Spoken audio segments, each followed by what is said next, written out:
today in the conservation station. We have over 1,000 animals here representing some 200 different species, many rare and endangered. Over on our left here, this is the ancient Asian village of Anandapur. When Asia opens, you guys will be able to go see this land and visit the Maharaja Jungle Trek, which will feature animals such as tigers, Komodo dragons, and giant fruit bats. Hey Kayla, you know what I heard about the giant fruit bat? Uh-oh, what? I heard it had a 6-foot wingspan. That is one big bat. That's a good thing it's called the giant fruit bat. But we're okay, they only eat fruit, so. Okay, that's good. You're not going to bring one of them on here, are you? Well, I thought about it, but I didn't know how everybody would react, so. Yeah, well. The Asian villages have shared their land for over 1,000 years with forest animals. Hey, George, do you bring a forest animal with you, though? Yeah, like I said, I didn't bring the giant fruit bat. They wouldn't let me bring the tiger on board, I don't understand. But I did bring something you might find a little bit scary. I brought a scorpion. What I'm going to do is head up to the front of the boat and let everybody get a good look. I know, when I say scorpion, you're thinking of a creepy animal. We often associate scorpions with being poisonous or dangerous. But the truth of the matter is, there's over 1,000 species of scorpion and very few are harmful to man. Now, if you notice back there in the tail, that little stinger, you can use that stinger if he does feel threatened. But when it comes to man, he just as soon leave us alone. Now, if he did use it on you, it'd feel something like a bee sting. He's not aggressive at all, unless, of course, you're a bug, because he does eat insects. Now, if you're a bug, you might want to avoid this guy. Does anybody have any idea where a big scorpion like this might come from? South America? There's. You can find them in Hawaii. Hawaii has scorpions, you're right. We have several species here in Florida. What about Tampa? Yeah, there is some. This is the emperor scorpion. And the emperor scorpion is the largest member of the scorpion family. That's how he gets his name. And he actually makes his home in the rainforest of Western Africa. So he is the biggest one. Now they do get quite a bit larger than this. Like I said, they do live in the rainforest, so what they'll do is burrow down into the forest floor and just sit there waiting for that smorgasbord of insects to go walking by, and then they kind of pounce on them with those claw-like appendages in the front there. They're very interesting. The female of the species is a very resourceful mom. She'll give birth to live young, sometimes as many as 35. Once she has those babies, they climb up onto her back and she carries them around on her back for the first 3 weeks of their life. So quite a job for mom there in the beginning. Now this is an arachnid. Does anybody know of any other arachnids? Spider. Spiders, that's right.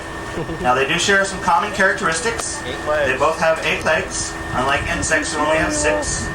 And they have a hard outer body coating called an exoskeleton. You can see it quite well on this scorpion. Now that exoskeleton, when you combine it with that stinger in the tail there, it makes this one of the most successful predators in the animal kingdom.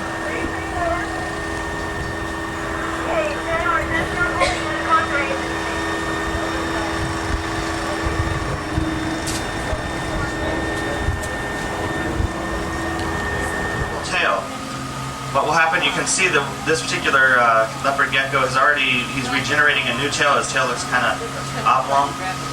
So what happens, if a predator attacks him, that tail will detach and wiggle around, and then he can run off in the other direction.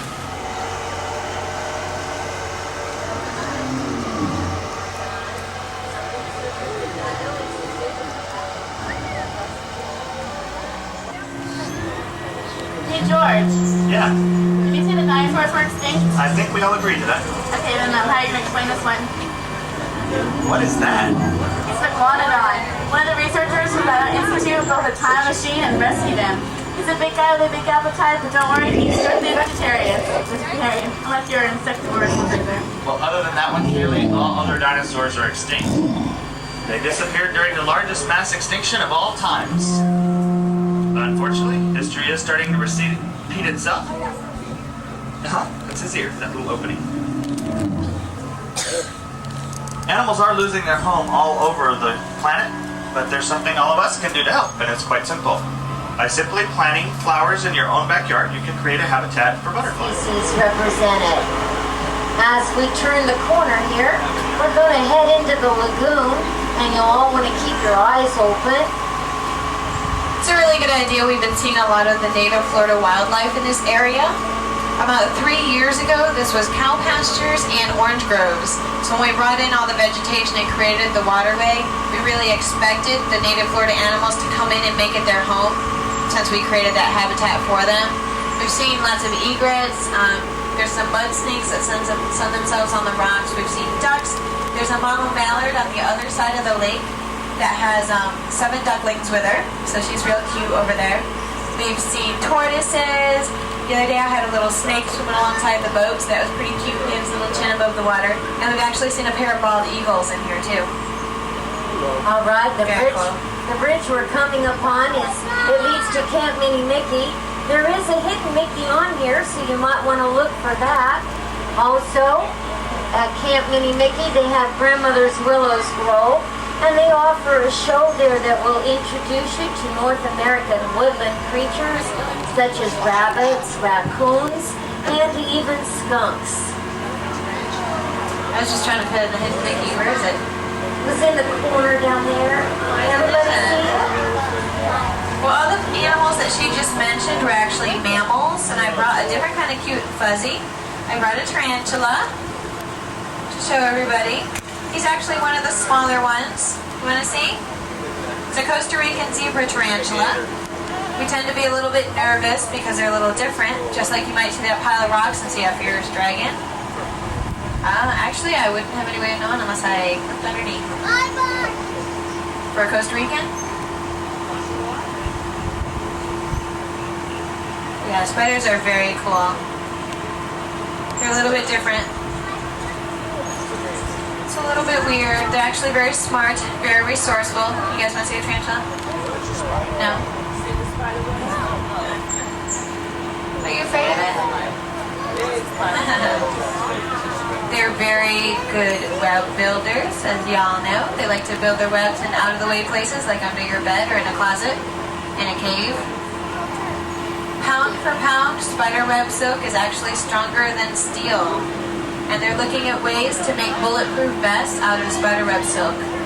And it's more resilient than any synthetic fiber we've ever produced. They're really docile. Actually, tarantulas, you can let them crawl all over your hand. They're pretty nice. If you're still a little nervous, you're concentrating on how different they are. After all, we don't have 8 legs or 8 eyes, right? We're not covered with tough, bristly hair that can shoot out and irritate your eyes. And actually, these guys, even though they have 8 eyes, they have very poor vision. They can't see very well, so they have to use their other senses to make up for that. Like on their legs, they have chemoreceptors that can smell and taste. So if you were to eat a piece of pizza, it'd be like rubbing the pizza up and down your legs to taste it before you ate it. That'd be kind of messy, wouldn't it? Yeah. It is beautiful.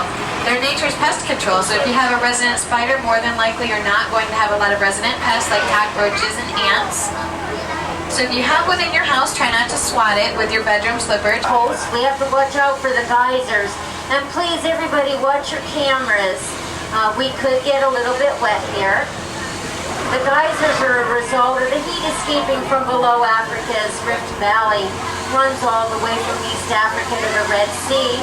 And everybody must sit down, please. Okay. Up ahead's a Swahili village of Arango. I'll tell you a little more in just a moment.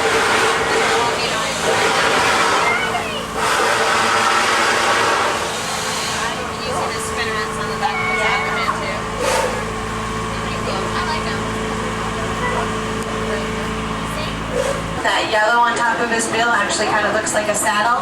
The orange on the side of it is kind of like stirrups. He's actually one of the tallest storks found in Africa.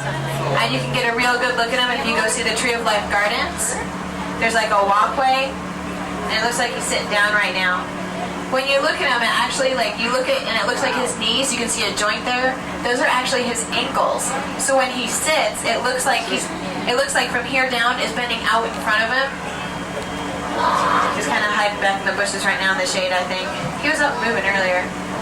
Sometimes you see him pop up with a frog in his mouth or something. Right under here, underneath this tree, you can see a European white stork. There's actually 2 of them in there. The other one, I think, is right down here in the grasses. Those make a migration of over 3,000 miles every year from Central Europe to Africa.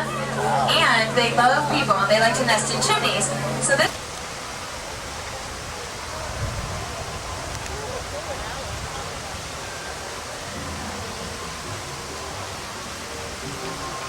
You gotta get that dolphin. Where's the dolphin? Upper left. Oh, I see it.